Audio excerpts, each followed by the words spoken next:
నమస్తే, నేను నాగశ్రీ డైరీస్కి స్వాగతం.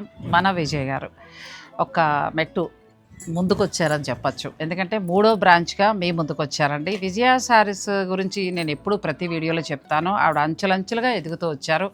తన సొంత కష్టం ఒక మాటలో చెప్పాలంటే ఒక 25 ఇయర్స్గా ఈ ఫీల్డ్లో ఉన్నారండి. ఈరోజు ఈ మార్కుకి చేరుకోవడం నాకు కూడా చాలా హ్యాపీగా అనిపించింది.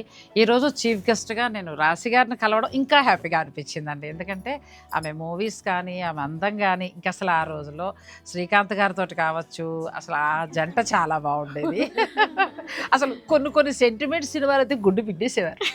పిండేవే. గోకులం సీతలో యాక్టింగ్ ఏంటి అసలు అమ్మ. కానీ చిన్న ఏజ్లోనే పెద్ద పాత్రలు బాగా చేసేసారు కదా మీరు. గోకులంలో సీత చేసినప్పుడు I was just 15 years 16 years. అంతే, చాలా చిన్న వయసు. ఈరోజు తన కలవడం కూడా నాకు చాలా సంతోషంగా అనిపించిందండి. విజయ శారీస్ ఇంకా ఇలాగే ఎంతో అభివృద్ధి చెందుతూ మరిన్ని బ్రాంచులుగా ముందుకు వెళ్ళాలని వాళ్ళ పిల్లలకి అందరికీ కూడా నా ఆశీస్సులు, మీకు నా శుభాకాంక్షలు. కష్టే ఫలే అనే మాటకి అర్థం అండి విజయ్ గారు, అంతే. సో మీరందరూ కూడా విషెస్ని తెలియజేయండి.